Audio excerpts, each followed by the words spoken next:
Hi, everybody. Good evening. This is my first kind of personal story to tell around the fireside or in front of my library bookcase, and so I'm a little nervous about it, but I'm really happy for anybody who joined me for this talk. I appreciate that. And if you have any feedback or comments, please put them at the bottom, and I'll try and follow up at the end. And so I just want to give you a little bit of introduction. I basically want to talk about the homeless situation, the drugs, and the crime that are going on in my neighborhood and in Los Angeles, but mainly in my neighborhood because that's my perspective. And I want to give you some perspective that I don't think is entirely being heard about on the LA Times and the radio and the TV. And my real goal is to just tell you what I have observed and what I have learned and what I have talked about. And I don't want this to be political. I think that, the fact that everything's so divided politically, it really inhibits our ability to make rational decisions and come to a general consensus. I'm looking for some normal middle ground of just normal people who care about each other and what we can do to help out. And ultimately, I want to tell my story. I think it's an interesting story. It's been totally enlightening and eye-opening for me. And a lot of other people I've told the story to have really related to it and are going through a similar thing, either here or anywhere else, but mainly here in Los Angeles, neighbors and other friends. And so a little bit about myself. I'm Robert Watkins. I'm a doctor. I'm an orthopedic spine surgeon. I do back and neck surgery. I work in Marina del Rey. I live in Mar Vista. I grew up in LA. I grew up in South Pasadena, pretty normal town back in the 80s. And I think it's important you understand some of my perspective because that's obviously how I see things and how I'm going to interpret the situation, what's going on around me. Growing up in LA in the 80s, there's a lot of drugs around. I certainly know the whole drug scene. I can tell when people are doing drug deals and when shady business is going on. I'm not a prude, but I'm not a degenerate either, somewhere in the middle. Probably getting more and more boring every year, but such is life. And also I trained at USC. I spent 9 years in East LA at County Hospital, General Hospital, USC County. And so 9 years there, I dealt with a lot of drug addicts. Mainly it was heroin, also cocaine and crack. But, the shooter's abscesses, where people get shooter's abscesses, pussed out abscesses in every part of their body. I mean, for 9 years, one of my primary responsibilities was to treat those, slash them open. So I dealt with a lot of drug addicts. They're very manipulative. They're also people. I actually enjoyed the challenge of connecting with another person and finding the humanity. But also not getting taken advantage of. They're extremely manipulative. And so, anybody who's had that experience, you get a pretty good idea as to who's dealing drugs and doing drugs. You can spot them walking down the street. Not always, we're not 100%, but it's relevant to part of my background. And so nowadays I'm a pretty normal guy. I'm 47. I got 2 kids, 2 boys I'm trying to raise, trying to keep them on the straight and narrow, but also be compassionate, have rules, but have compassion at the same time. And so it's a struggle, there's no doubt, for all of us. And so what I'm going to tell you, my goal, like I said, is to give you some perspective on what I've experienced, what just showed up on my front door. I didn't ask for this, it just showed up. And what I learned. I've been to a lot of meetings, I've talked to councilmen, representatives, neighborhood council, I've protested for the first time in my life. And it's been really interesting. I've met a lot of great people. I've bonded with a lot of my neighbors over this mutually troubling time and experience. So my story is going to start with part 1. I call it The Awakening. I basically was just going about my life, and all of a sudden I was awakened as to what was going on in my neighborhood. And it all started, I literally was taking my 2 boys and our 2 dogs for a walk at about 6 o'clock in the afternoon. It was kind of dusk out, and we walk right out in the middle of our street. And as we start to walk down the street, of course, we leave our front door wide open and the door open of our yard too. And because it's just boys, I didn't know where Michelle was, but and we start walking. And as I'm walking, I look back, or my 2 dogs, I walk them without a leash on, so they go running. They're little labradoodles. They're harmless, but they yap a lot. So they go running up the street, yapping after a couple of guys. And I look at these 2 guys walking down the street. One guy's on the sidewalk. The other guy is like 10 feet behind him, walking in the street. So first of all, any guy walking in my neighborhood alone without a dog, it's kind of like, what are you doing, buddy? Like, that's a little weird to cast judgment, but you got to do that. You got to stereotype sometimes to form judgments to protect yourself and your family. You don't go crazy about it. I'm not going to go arrest this guy or do a citizen's arrest or call the cops, but I'm paying attention. That's weird. Guy walking down the street. Now he's got a friend 10 feet behind him. Well, that's weird too. What's he doing walking in the middle of the street? So my dogs go up and I whistle at him and they come to me. And I start walking, but then I just thought it was weird. And so I kind of lingered back. And I walked about a little bit, couple houses, and I turned around and started walking back because my house is wide open too. So I figured I better stay close. So I walk back, and as I'm walking back, the guy's walking in the middle of the street, crosses to the other side of the street, kind of looks in a trash can, kind of looks into the house across the street, then comes back over. And so I walk in the middle of the street so that I have to meet him, so that he has to look me in the eyes and pass by me. A physical barrier at least. So I kind of stand there just looking at him. And my dog is there, and he says something like, you got a ferocious guard dog there, you know. And I said, well, yeah, the neighborhood watch. And as soon as I heard this guy talk, I knew he was a drug addict. And that's obviously a jump to a conclusion, but he had sunken in eyes, yellow sclera, was unshaven, was a little bit just scuzzy, and just had that growly type of deep voice, you know, and it was just like, I just set off my alarm, reminding me of being at county hospital. I'm like, what is this dude doing walking down the middle of my street with his buddy 10 feet ahead of him? That's weird. And this is probably about 8 weeks ago, maybe 10. So I take my family and I'm like, okay, walk's over. Let's go back inside. And everybody gets treats and call it a day. But then I got in my car. I waited like 10 minutes. I thought that's a little weird. So I get in my car to follow them. And I follow them. And these guys walk so slow.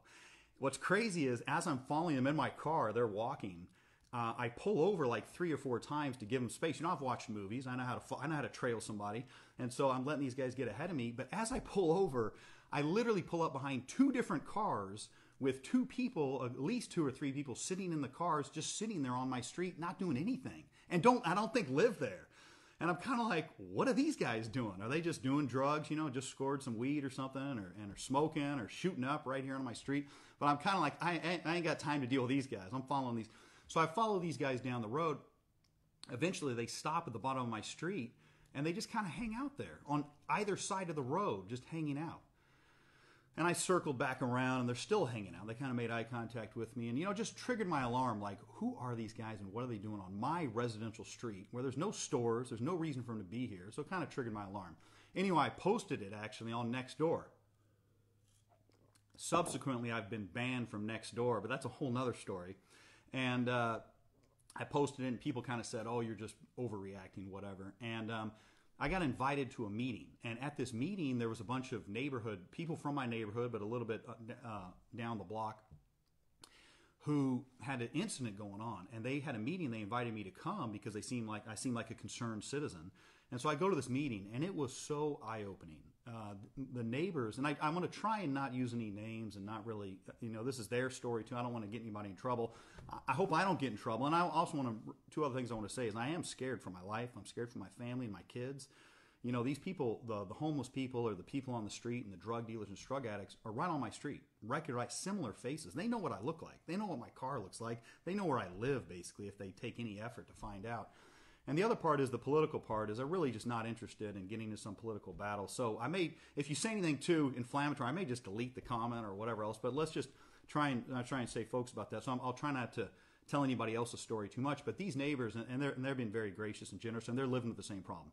They are talking to the LAPD and telling the LAPD about what's going on in our neighborhood. And basically, a drug dealer was setting up a tent and a couch and a mattress in an alley that wasn't used, and would put up a bed sheet, so you couldn't even see down the alley from the top of the alley.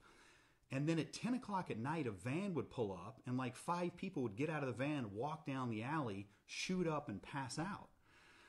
And it's kind of like, whoa. And so some neighbors called the city and said, we've got this, you know, this drug house going right in our alley. And the city said, well, it's an encampment because it's tents and a mattress. And an encampment takes on average 90 days to get rid of. And the neighbors are like, this is not an encampment. This is a flop house in public going on right behind our houses. They were even taking used needles, and throwing them over the fence into people's backyards. I heard stories from moms who had kids playing in their backyard and found used needles in the backyard.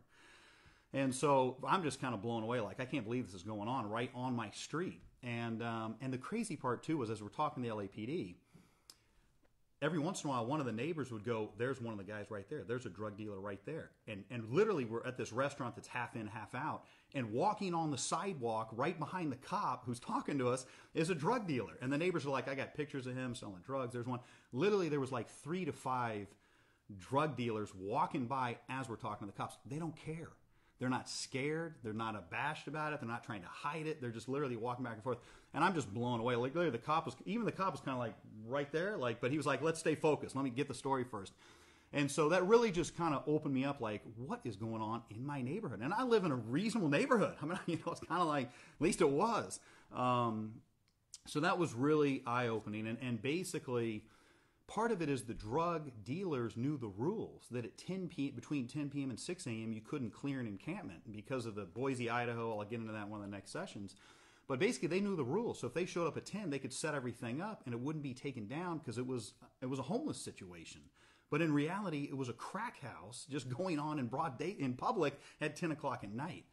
And so that was really eye-opening. And basically, some of the dads got together and took control and just dealt with it themselves, which they put their life in harm to take care of this, but they had to because the city was doing nothing.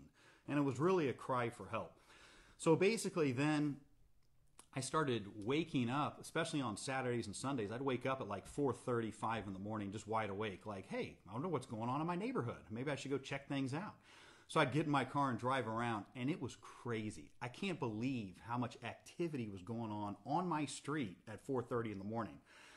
And I don't think it's always been occurring, and everybody else is just asleep, but I literally would see guys on scooters going up the street, and I would follow them, and they would like go to the gas station, get some chips, and I saw a guy getting dropped off at the top and taking an electric bike down the road. Like, what are these people doing at 4:30 in the morning on my street? Maybe they're going to work, maybe they're construction workers, but 4:30 is a little early. And I'd follow them. I followed a couple. I had a couple confrontations with some of them. I saw guys riding on my street with a bike on their arm as they're riding their bike. Like, clearly they just stole the thing at 4:30 in the morning. So I had some confrontations, and I also had a confrontation with basically a bike stealing ring at 4:45 in the morning. Guys were out there in front of an RV breaking down 5 or 6 bikes, just wailing away. Bang, bang, bang, bang, bang. I'm like, what is going on here? This is crazy. And, so I would confront them in different ways and say, hey, what's going on, guys? Or, hey, you got a lot of bikes there. What's the plan? Is there a party? Did I not get invited? What's happening? And it got pretty hostile. I got threatened. I had some of the drug dealers and some of the bike stealers tell me they were homeless, tell me that just because they're homeless doesn't mean they're doing drugs, tell me it was none of my business, tell me to F off, get out of their car like they were going to come kick my butt. And it was a little hairy. I'll tell you one little funny side bit. I had to switch cars with my dad because I was worried about my car. So I switched cars with my dad. My dad's the most generous man in the world to do anything. And I switched cars, and he lives in a different neighborhood.